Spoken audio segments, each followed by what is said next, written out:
I used to work at Chooks-to-Go, a prestigious restaurant known for its exquisite cuisine and impeccable service. Nestled in the heart of the city, it was a place where the rich and famous gathered to dine. Little did I know that beneath its polished exterior lay a dark secret, one that would haunt me forever. I started my job at Chooks-to-Go as a humble waiter. It was a high-pressure environment, but the generous tips kept me motivated. The first few weeks were uneventful, but I couldn't ignore the strange atmosphere that permeated the restaurant. The polished wooden floors creaked mysteriously, and the flickering candlelight played tricks on my eyes. It was as if the very walls whispered secrets to one another. One chilly evening, I was assigned to a special VIP table in a dimly lit corner of the restaurant. The reservation was under the name Mr. Blackwood. As I approached the table, I couldn't help but notice the odd assortment of guests. They were dressed in vintage attire, and their faces were obscured by ornate masks. The eerie atmosphere hung heavy in the air, and I couldn't shake the feeling that something was amiss. Mr. Blackwood, a tall man with a top hat and a mask that resembled a raven, beckoned me closer.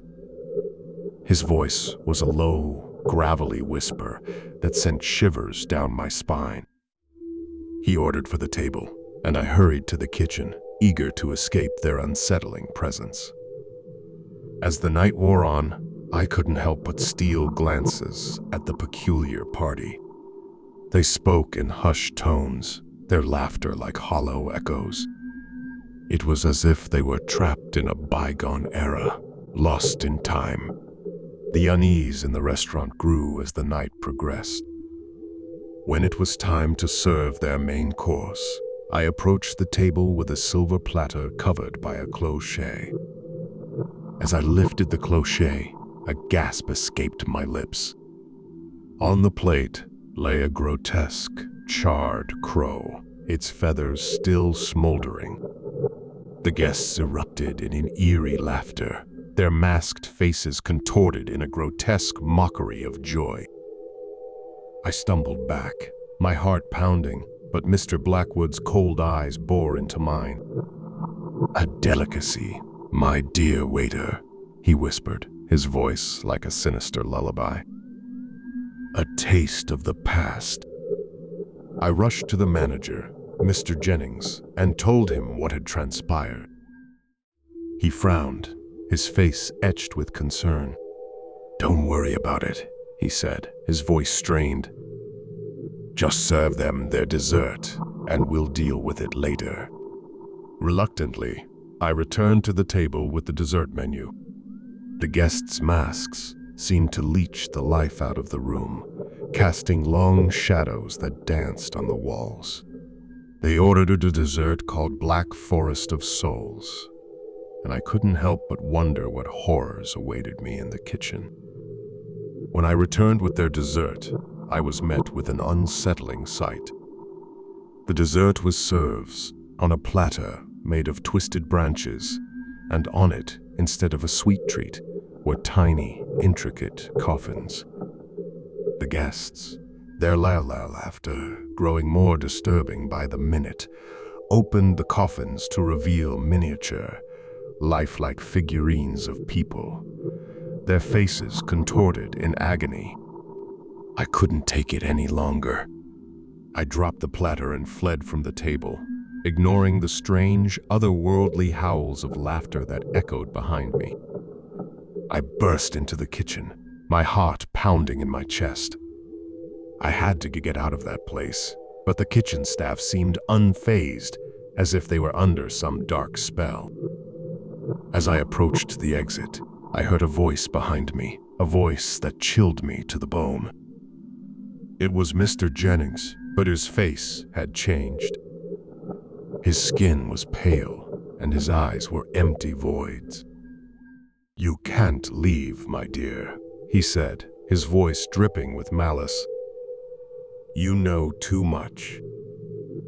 I tried to run, but the kitchen staff blocked my path, Their masks were now twisted into grotesque grins, and they moved with an unnatural, synchronized grace. I was trapped. They forced me into a chair at a table near the entrance, and Mr. Blackwood approached with a wicked grin. "You've stumbled upon something you shouldn't have, my dear waiter," he said, his voice dripping with menace. "But don't worry, you won't remember a thing." With that, he produced a small, ornate vial filled with a dark liquid. He leaned in, and before I could react, he poured it into my mouth.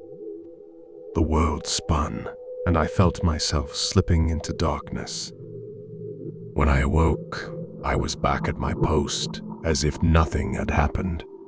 The restaurant was bustling with patrons, and the eerie atmosphere had dissipated.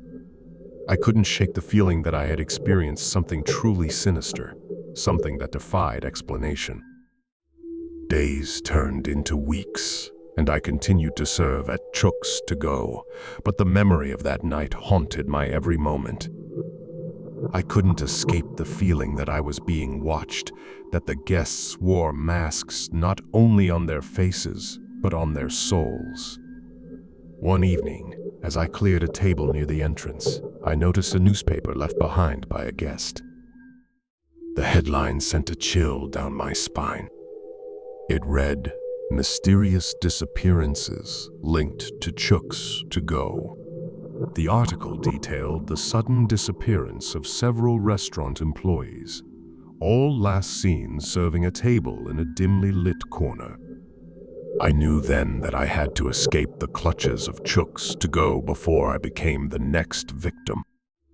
But as I made my way to the exit, Mr. Blackwood appeared before me, his mask more sinister than ever. "You can't leave, my dear waiter," he hissed. "You belong to us now." I turned and fled, racing through the maze-like corridors of the restaurant. The walls seemed to close in on me, and the flickering candlelight cast eerie shadows that danced like specters. I could hear the haunting laughter of the guests echoing in my ears. Just as I reached the exit, a hand grabbed my shoulder, and I turned to see Mr. Jennings, his face a twisted mask of malevolence. "You can't escape," he whispered. But I fought back with all the strength I had left, pushing past him and bursting out into the cool night air. I didn't stop running until I was far from Chooks-to-Go, and I never looked back. To this day, I can't explain what happened at that restaurant. I don't know who those guests were or what dark ritual they were engaged in. But I do know one thing. Chooks-to-Go is not just a restaurant. It's a gateway to a world of darkness and despair, a place where the past and the present collide in a horrifying dance. And I pray that I never have to set foot in that accursed place again, for the memory of that night will haunt me until my dying day.